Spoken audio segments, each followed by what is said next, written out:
And welcome back, everybody, to the Sports Talk, Minor Talk, UTEP basketball season preview, along with Adrian Broaddus. I'm Steve Kaplowitz, and joining us right now is UTEP men's basketball head coach Joe Golding.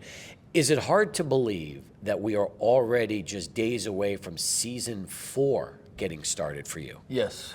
It's the game has changed, Steve, and both of you guys have been around. You used to have these breaks in the summer, right, where coaches could get away a little bit. Obviously, we had recruiting to do in the summer, but the players could get away as well. Now we've turned this thing into almost 12 months a year, right? Definitely 11 months out of the year that we're with these guys, and I think we were joking a little bit 2 or 3 weeks ago. October 15th used to be like a birthday. I mean, it's celebration around the country because that was the first official practice. Now October 15th is like your 57th practice of the year. So it just seems like it takes. But yeah, it's hard to believe that we're right here and excited about it. Well, this year especially, you've already been to the Bahamas. Yeah. You've already played in Mexico. You had a game at the Pit in Albuquerque. Mm-hmm. I mean, when you think about the first 3 seasons compared to this year, you're so much farther ahead of the curve because of how much basketball you've played up till now. Yeah, great point. And having retention, right, with guys back. I think both those go into play. And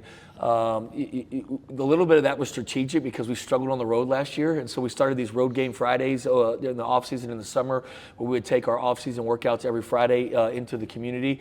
And then obviously the Bahamas trip, the Juarez practice trip, the Chihuahua trip, and then the Albuquerque, all just to get them out on the road, right, and out of the comfort at home. And hopefully that, we have some results. It's getting tougher to win on the road, as you know, but, hopefully that helps a little bit. And then obviously to your point, I think our continuity with retention plus the opportunities that we've had puts us a little bit further ahead to start the season. The continuity side must be really exciting for fans too, because they go to these pop-out practices, they get to see you guys outside these walls, and then they recognize guys like Kevin Kalu, guys like Otis Frazier III, and so on and so forth, because these guys have been in the program for a while. Yeah, great point. I think the pop-up practices have been tremendous for us to be able to get out in the community and shake hands. It always helps building the fan base. We have a great fan base here. We don't have to build it, but to personalize it, right, and get to know them. But I also think, Adrian, the retention, I think that's where fans struggle, in my opinion, when you hear and communicate with them. It's just like they feel like they're just rooting for UTEP now and not rooting for certain players or getting to know players, because every year the roster just continues to turn over and change. And I think that's frustrating for fans, with them just getting to personally know our players, and especially at a place like UTEP where that's been going on for a long time, the relationships that they build with our players. And I think this team's different though, right? You have 9 guys or 10 guys, whatever it is, back off last year's team that they really know. And then you have guys that have been in our program, Otis Frazier 3 years, Kevin Kalu 4 years, and all these guys 2 years. So I think our fan base does know our players now. Now with what happened this past week in New Mexico and having that exhibition game, you kind of had all sorts of the spectrum, because you weren't necessarily tested in Chihuahua, but you had that opportunity to go out there on the road. Then you go out and play a team like New Mexico, who's a top 100 team and already receiving votes out of the Mountain West as one of the best teams over there. So where do you kind of fit in between of where this team's at? Yeah, I think that was the evaluation that we take a lot of from, right? And that's the tape we're evaluating, right? We're not evaluating the tape from Chihuahua. There wasn't a whole lot to evaluate. And then the Bahamas was kind of the same way, right? The competition wasn't great, and it was too far away from the season. So, we're studying that New Mexico tape like crazy, right, with our players and our staff. And we're still early. One game doesn't define who you are as a team, but it gives you a great barometer to where we're at. It was a heck of an opportunity for us, right, to go in there and play in front of 10,000 fans on the road, adverse situation, great fan base, really good team, to your point. They had already played Santa Clara a week before us, so they've kind of already been in the fire. This was our first opportunity, so I didn't really know what the hell was going to happen, to be quite honest with you. I knew we had guys back, but I didn't know. But I was I came out of there excited, right? When I got on the bus, a lot of things that I thought would happen with our team happened, and there's some things that we got to improve on and get better. We didn't empty the holster, if that makes sense, on plays and stuff offensively, because you never know. You don't want those tapes to get out, right? And I'm sure Richard Pitino's the same way. We kind of both kept it basic. We both probably did some things that we wouldn't necessarily do in a regular season game.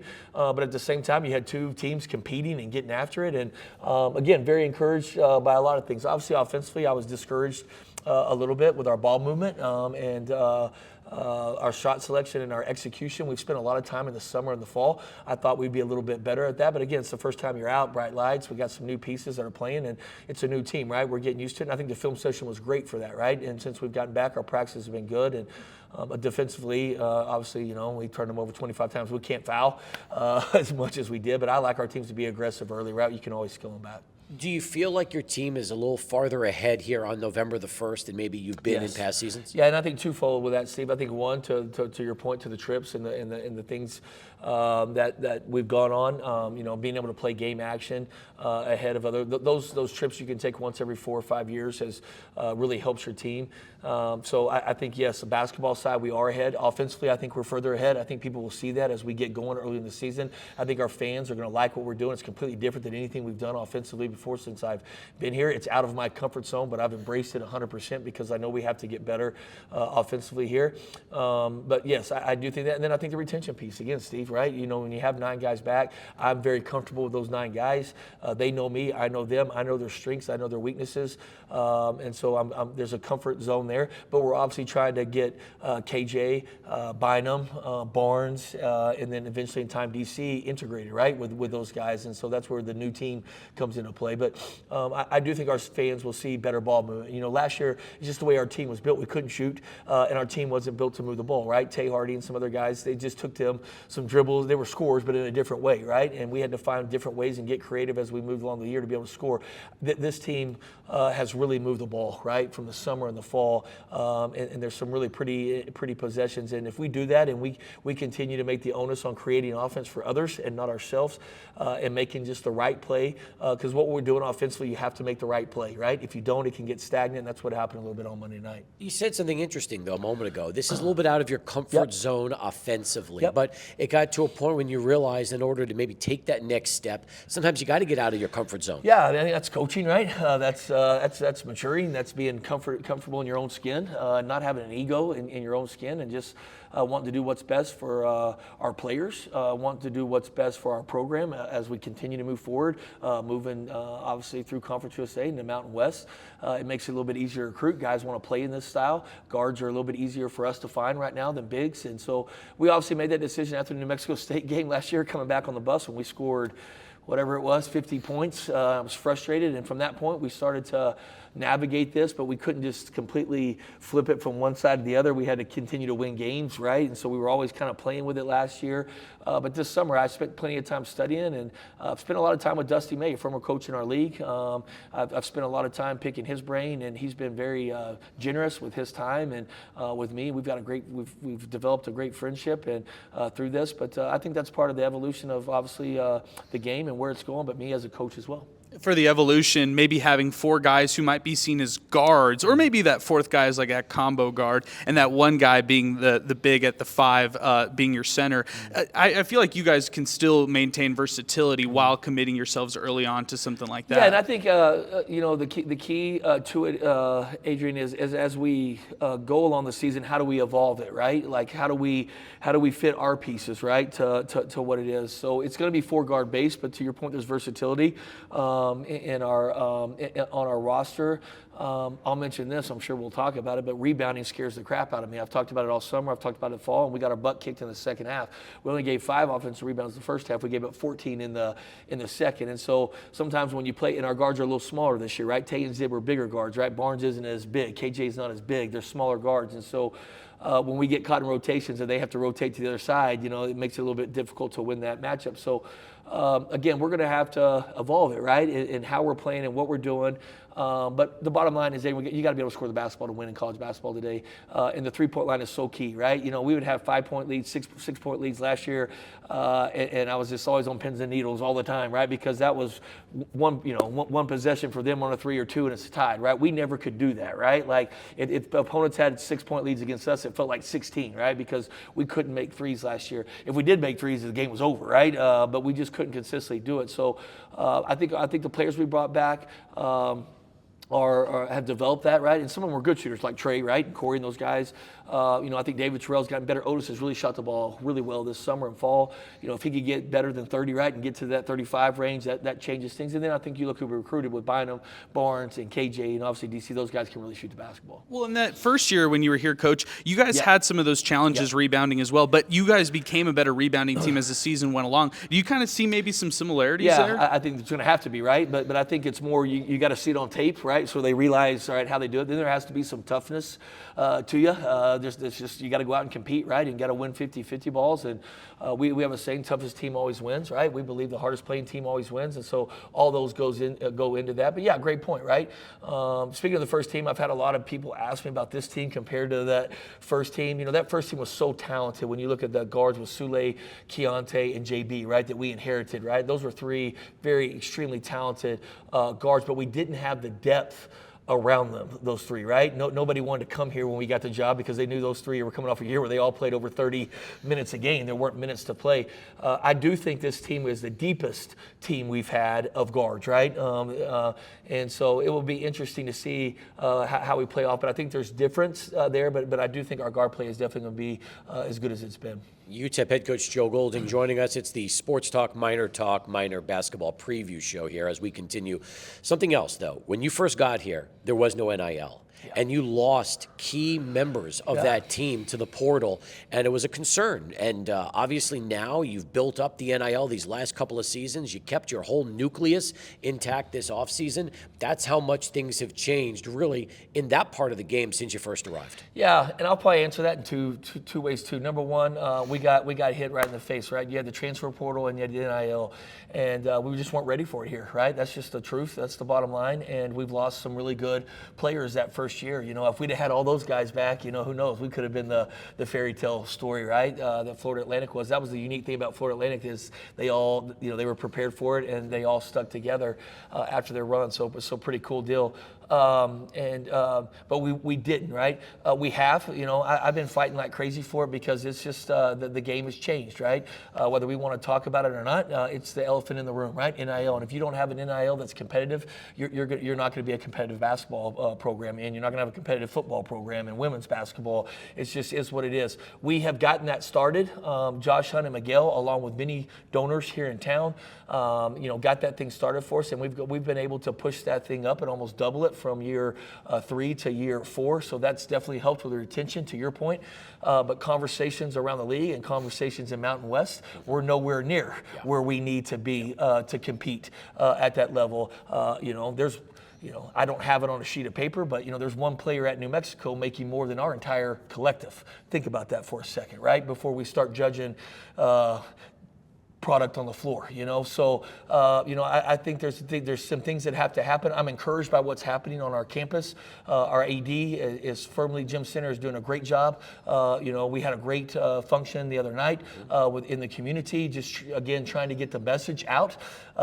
And anything helps, Steve. Like, we don't just need the $1 million guys, right? We need everybody. This is a community deal, in my opinion. UTEP basketball has always been about the community, right? We're doing a pledge right now, give $9.15, right, to get 915 members, $9.15 a month. But that adds up, right? I mean, that's like $100. And if we can get people in the community involved with that, it will help us as we continue to recruit and continue to move towards Mountain West. And it's funny because now the Goldmine Collective is part of the university. We joined them. And that's a big deal, isn't it? Now that deal. The university has been able to keep everything in-house. Yeah, and I'm not smart. You guys are a lot smarter than me. I'm just a ball coach, but I don't know what's coming down the pipeline with these athletic revenue sharings, with the lawsuit. I think campuses are going to be able to give money to play. Like, I don't know. Again, I'm not into all that. I just know that we're going to have to be on the forefront of it. We're going to have to embrace it. If we want to continue to recruit, if we want to recruit at a high level and we want to retain those, we're not going to retain them all.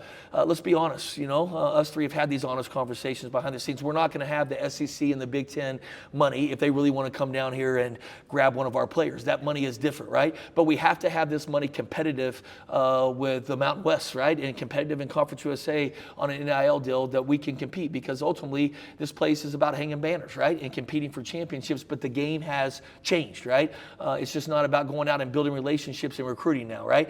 You can build relationships, you can recruit from the same circles, but at the end of the day, the question is going to be asked, what's your NIL package, right? And this is what I have at A, B, and C. And if we're not competitive with that, the relationship doesn't matter anymore. In a perfect world, would you like NIL, whatever that number is as a whole, to be split up within your program, or would you like to go out in the future? That's a great question. You know, that's a great question, and I think the number that we get our collective to would help that a little bit, right? Determining my answer. I will say this, right? If you split it up and say, hey, we're going to go get three really, three high-level players for that price, three guys that are demanding that price, a point guard, a wing, and a big, and then we'll just moneyball it around the edges, right? Do I think that could work? Yes, right? But what if one of those, two problems with that, right? One if one or two of those guys get hurt, you're probably looking at having a year of 4 wins or 5 wins, which we know how that works around here. They ain't gonna be pretty happy about that. And then number 2 is, how do you build that relationship and that culture in that locker room, Adrian? Like, when you have 3 guys that are making that amount and everybody else isn't, there's obviously going to be some division just immediately, because kids talk, right? They're going to communicate and they're going to talk about it. And then on the product of the floor, what if, right, you're not making that money? Are you going to pass it to Steve every day that's making that money? Are you going to set screens for Steve that's making all that money? Right now, maybe Steve's giving you a piece of his money, so maybe you get my point. There's a lot of intangibles that go in that. I like the way we've done it right now, and we sell in our program each and every day. If we win, we all eat. You look at how we finished the season last year, right? With the last 6 games, playing for the championship, the NCAA tournament. Every one of those kids that was a part of that played as a team, that finished the season playing together, they got rewarded for that. Right? Their NILs are better than what they were last March. You know what I mean? And they get rewarded. So I'm a big believer right now with the way we have the collective set up that if we win, then everybody will benefit from that. We're going to have more of our UTEP basketball season preview as we continue right here at 600 ESPN El Paso.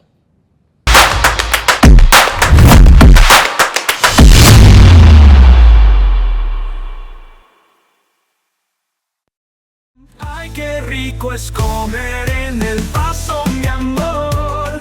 Con chile, con limón se siente el calor. Bajo el cielo azul y el sol del dente. Usually, the Native women in general are symbols of leadership, and they're also the heart of the Navajo Nation. So I really wanted to remind the Navajo Nation about us. Artistas en ascenso mostrando lo que tienen en Chuck the Block, donde siempre hace calor. Tiza el bloque en el 915. Los colores vuelan alto, el centro está vivo. Orgullo del Paso en cada trazo y línea. Chuck the Block, es nuestro momento de brillar.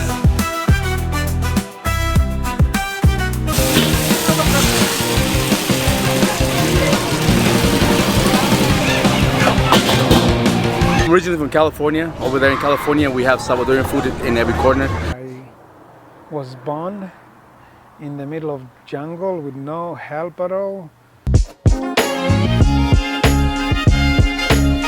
What did I get myself into? You know?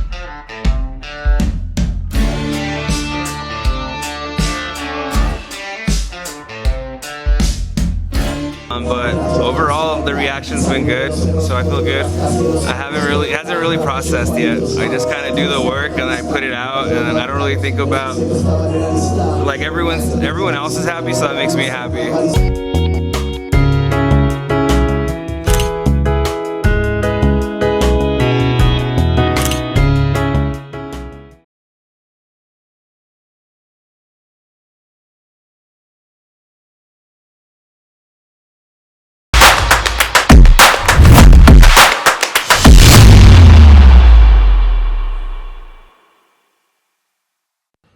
And welcome back, everybody. As we continue right now, it is the Sports Talk, Minor Talk, UTEP season preview with head coach Joe Golding, along with Adrian Broaddus. I'm Steve Kaplowitz. Coach, talking a lot about leading up to this point, the NIL and some of those issues, and now, Monday night, first game of the season. You mentioned keeping the nucleus intact. That was such a key. And let's just talk about the players returning and how you've seen them really improve their games from last season until right now. Yeah, there's always improvement, right? And you see a lot of improvement from year 1 to year 2. So we have some of those guys, David Terrell, freshman to sophomore year.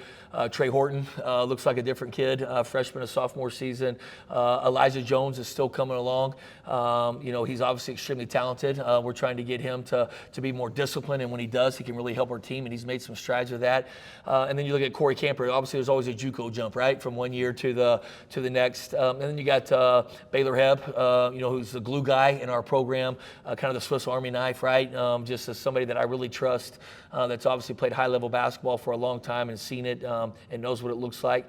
And then you got Kevin and Otis, right? And so, Kevin's been in our program 4 years. I don't think we talk about Kevin enough. I'm sure you guys do some. Everybody wants him to score the basketball. I think you're going to see some highlights from Kevin this year that you guys haven't seen the first 3 years because of our different offense, right? He's in the dunker spot now, so we're lobbing him, and he's obviously enjoying that. But Kevin's improved his back to the basket. Hit a great hook against New Mexico the other night in the second half. But he's the most disruptive player on the defense on ball screens in the country, Steve. Like this, he's elite, and he's a big reason that we force so many turnovers and led the country last year in turnovers. And so, I think there's growth of him of just understanding who he is and not trying to be somebody else.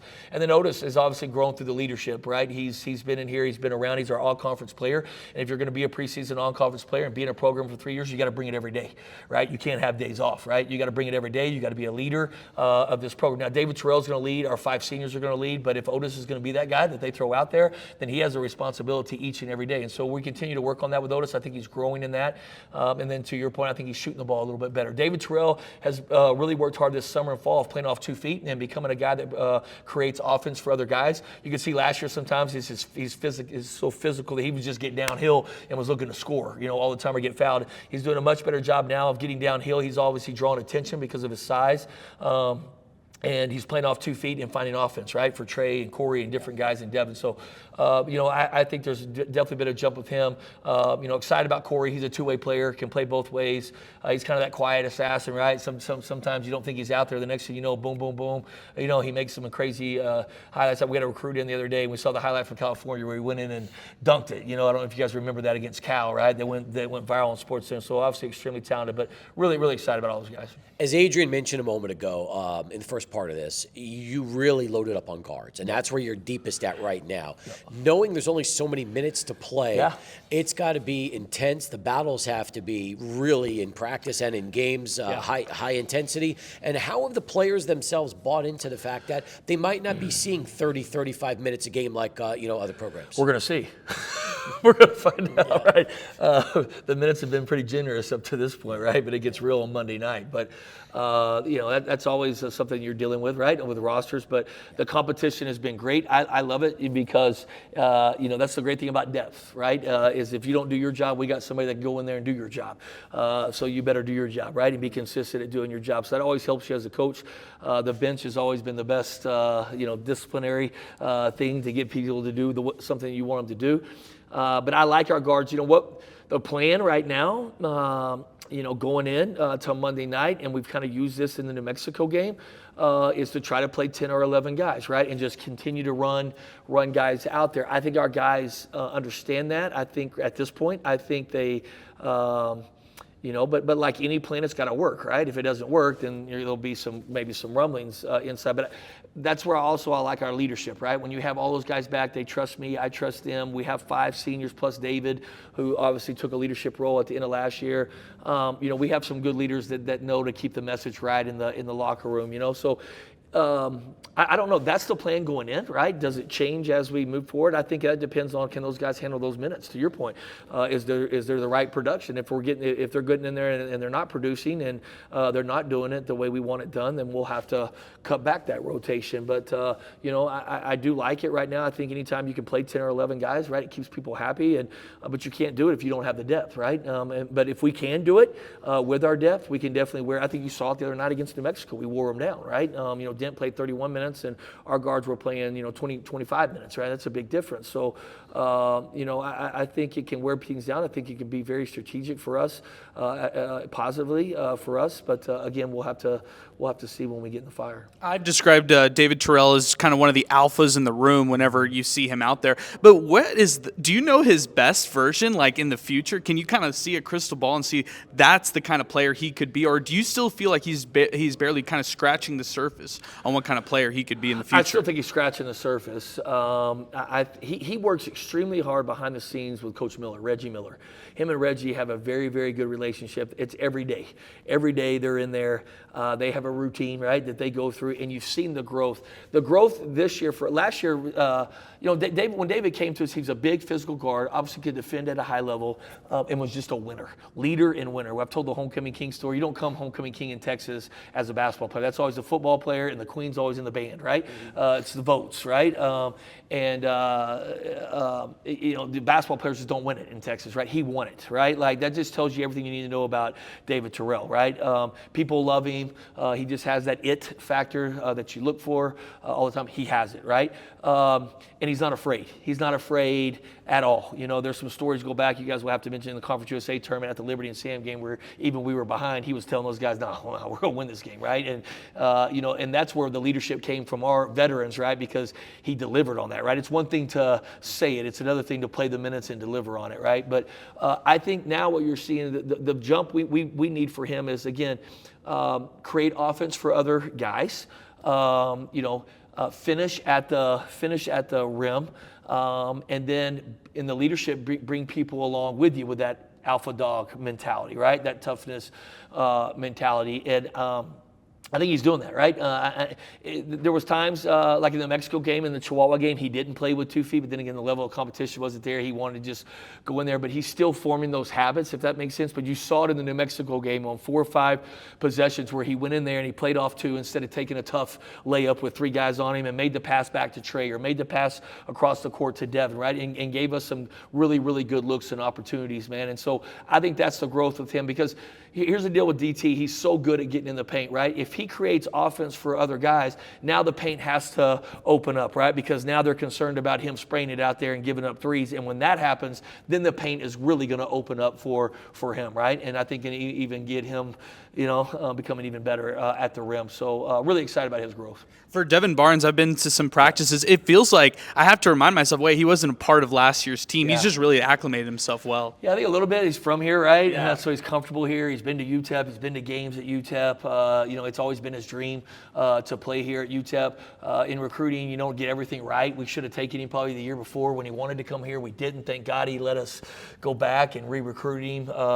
And he chose to come here after his year at Tarleton. But what I like about him is, they were picked like 9th or 10th last year at Tarleton, and then they finished almost tied for first or second in that league. He averaged 14 points a game, 40% for 3, 2-to-1 assist to turnover ratio. There's a reason he's won everywhere he's been, right? He just plays the game the right way. He really, really always under control, keeps the game very simple. I think our fans will love him. I think they're going to enjoy watching him play, and he competes at a high level. But he's won, Adrian, everywhere he's been. High school, Triton, Tarleton, and, I would expect it here, right? That's just, he has that intangible. And then to your point, he has meshed well with other guys. But I think he's meshed well because he always makes the right play. So our guys respect that, right? Like, he's not coming in here trying to be the man. He's coming in here trying to win, right? He wants to hang a banner. He wants to go to the NCAA tournament. He understands what that style of play looks like. He's mature. He's old. He doesn't have to come in here and average 25 points a game, right? Like, he just wants to win. That's all he talks about each and every day. We got to get him better defensively. He's behind defensively. I've told him this. He was awful defensively in the New Mexico game. Quite honestly, he'll tell you he wasn't great offensively either, but we all weren't, right? Like, it wasn't just him. We were just out of whack a little bit, especially the first half with some things. But I sleep better with Devin Barnes on our team. I think he's a guy that we've been wanting for a long time here in our program that values the basketball. You look at our turnovers last night, only 11, and we had 25. We turned New Mexico over 25. If we can be consistent in that year, the struggle the last 2 years was take the three-point and the free throws away. It was the turnovers that were driving me crazy behind the scenes, right? Because we would turn people over 23 times, but we'd turn it over 18 times. I mean, we're not getting anything off that, right? And I think Devin, just him doing it in the way he plays, that feeds off to David Terrell, right? David Terrell sees it every day. KJ sees it every day, right? And they understand, too, now that we're valuing the basketball affects winning and losing. When you went into Chicago and you brought Bynum in at the guard spot, you told me that he's someone that can have a huge impact on the offensive side. And you don't even know how long you're going to be able to keep him here because he has that kind of ability. Have you seen that so far, or will that take a little time? It's going to take some time, right? Like any JUCO kid. I know he played at DePaul, but he never played, right? So it's different, right? So it's going to be like any JUCO guy. It's like going to the casino, right? I don't know if you go to the casino, right? But the times I go in there, right?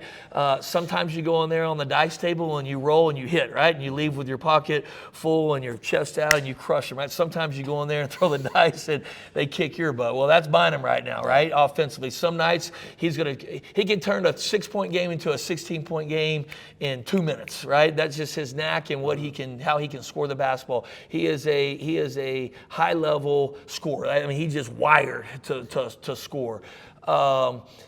And at the same time, though, he can take some of those shots, right, and not good shots, and then you get beat back in transition because they're not good shots, and you give up something in the other team. So two or three things with Cat real quick. Number one, we're still working through the offensive stuff. We want him to be you can't let a wired guy like that you can't start saying good shot. You got to work behind the scenes being very gentle about good shot, bad shot, because we want him to be confident, right? We want him to be that. You think about Jelly Walker back in the days. They didn't tell Jelly good shot or bad shot. When he was in there, right, Jelly's job was to score the basketball. So, but we also, the way we play, right, always making the right play. And I've been really impressed with Bynum in him making the right play, right? He's got a high basketball IQ. He understands right play and not right play. And so very impressed with his growth on that end, and I think our guys are as well. But we will obviously be navigating that, right? But I think our fans are going to love him, right, because he can change the game and score. He's bought in defensively, right? He is, with our new guys, he's further ahead than anybody. And that's where I'm most impressed with him, because we're asking him to do something he's never done in his entire life.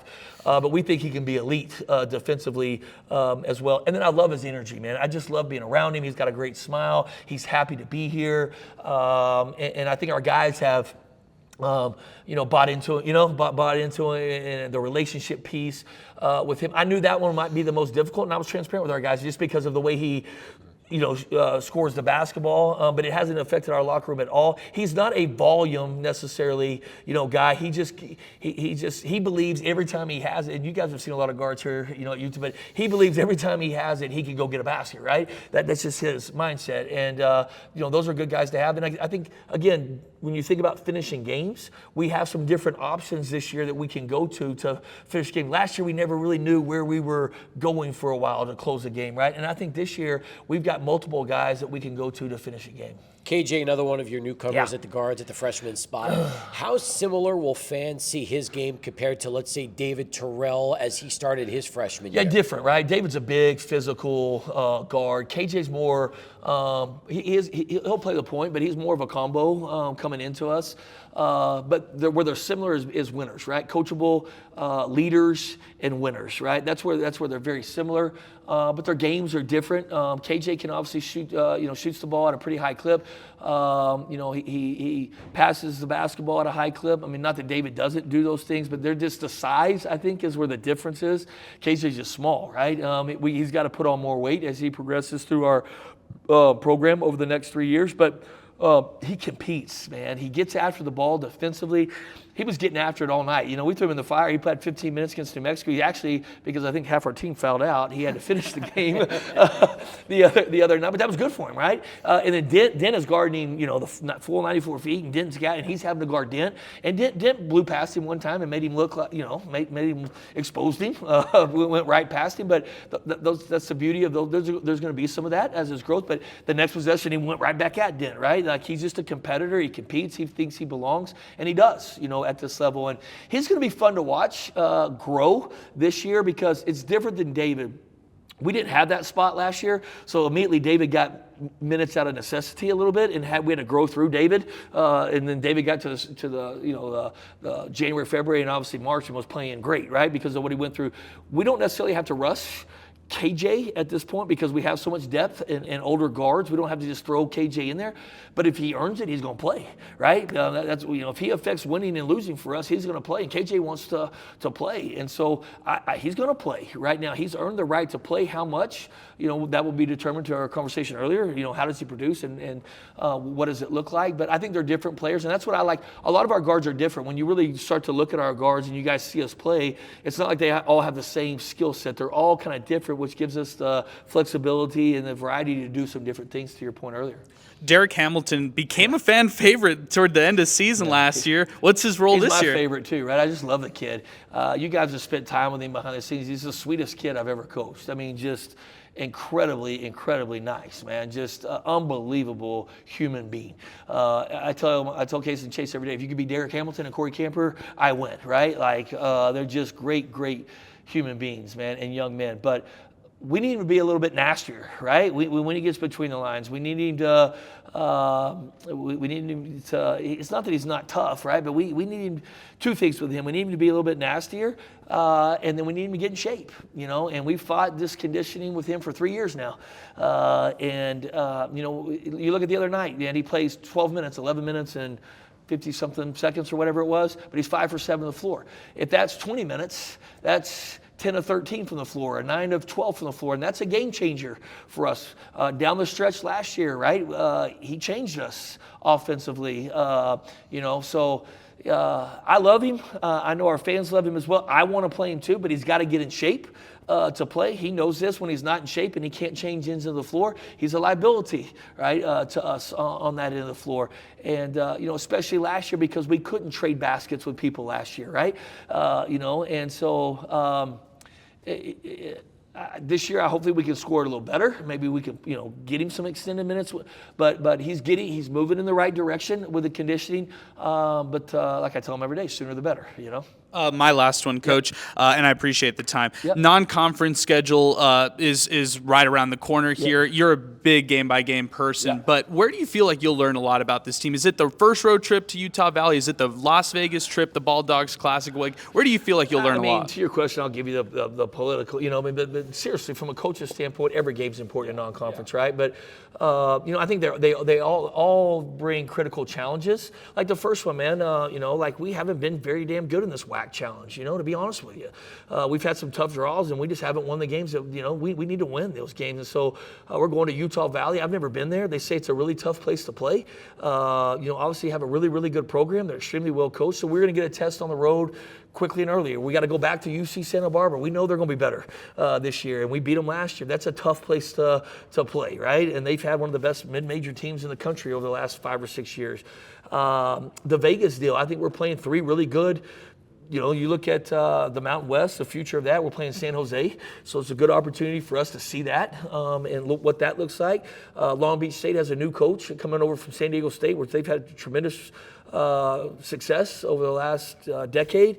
I know he'll do a good job there, and I'm sure they're excited about him. And then Greensboro's been really good. Coach Roberts will tell you he started Greensboro, and everything they did there, I think he's full of crap. But I think they got it going after he left. But I think Greensboro has obviously been really good, right, over the last decade. And then to your point, look at the Sun Bowl is going to be great. We got Coach Gillespie coming back here. Tarleton obviously had a tremendous season. Coach Gillespie is going to do, and then we have Seattle, who kicked our butt in here 2 years ago, and right after Christmas, right? And so we get another chance to get Seattle back here at home. So I think all those present challenges, all those present a great reward for us.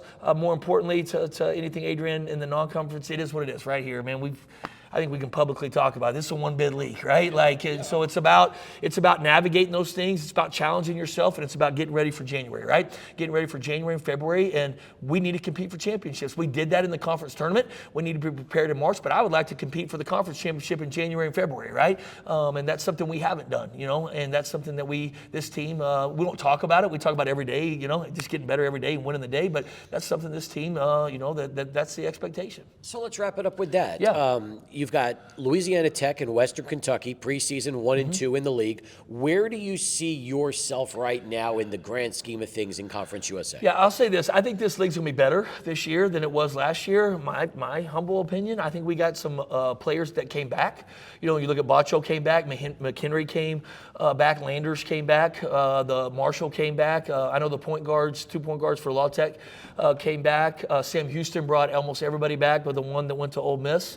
I think they also lost one big, but they brought, you know, a nucleus back. Liberty brings back their 2 guards and the Cleveland kid, and so we bring back a ton. Middle brings back Porter, and then they had, you know, the point guards sitting out with the ACL. So I think our league's going to be really good, right? I think New Mexico State, I think Jason's done a great job recruiting. I think he brought back the guys that he wanted, and then he's done a great job, and now it's year 2. You know, I always have so much respect, you guys know, for Coach Harper and what a great coach he is. And then FIU's such a crazy, different style. And then I know nothing about Kennesaw State. I'll find out. You know, I know they went to the NCAA tournament 2 years ago or 3 years ago, and so, I think it's going to be a really tough league. I think we're right there in that bunch of everybody else that came back, right? I think it's anybody's league, right, with those guys. I think you saw the parity last year. I think it will be a lot of that this year. I think who finishes in those top 3 or 4 spots are going to be teams that can win on the road. I think winning on the road is just going to be tough in our league. And I think if you can go, I don't even think you have to be 500, right? But if you could go win some games on the road and protect home floor and not lose at home, I think you're going to put yourself in a situation where you're competing for the championship. You know, that the one thing, I don't know how it plays out this year, but I'm excited that we're not 5 of the first 7 on the road like we have the last couple of years, because we've just seemed like we've dug ourselves in a hole, and hell, it ain't even February yet, right? Because it's so hard to win on the road. I think 5 of our first 7 are we got was it La Tech and Sam at home, then we have New Mexico State at home, and then I think we go to on a road trip to somewhere, right? And then we come back and we have two more at home, right? And so, you know, to have 5 of your first 7 at home, we have to take advantage of that opportunity. So I think where we know after 7 games, you know, it's not the end all, wherever it is, but I think that will, you know, we have to protect home floor, and I'm excited about playing at home early in conference play. Fans are ready too. It all starts Monday with UTEP men's basketball and the 2024-2025 season. Coach, can't thank you enough for giving us this look, and excited to see you guys starting Monday. Yeah, I appreciate both of you guys and everything you do for UTEP basketball, and let's go, man. He's Coach Joe Golding. We'll come back with more in a moment right here, 600 ESPN El Paso.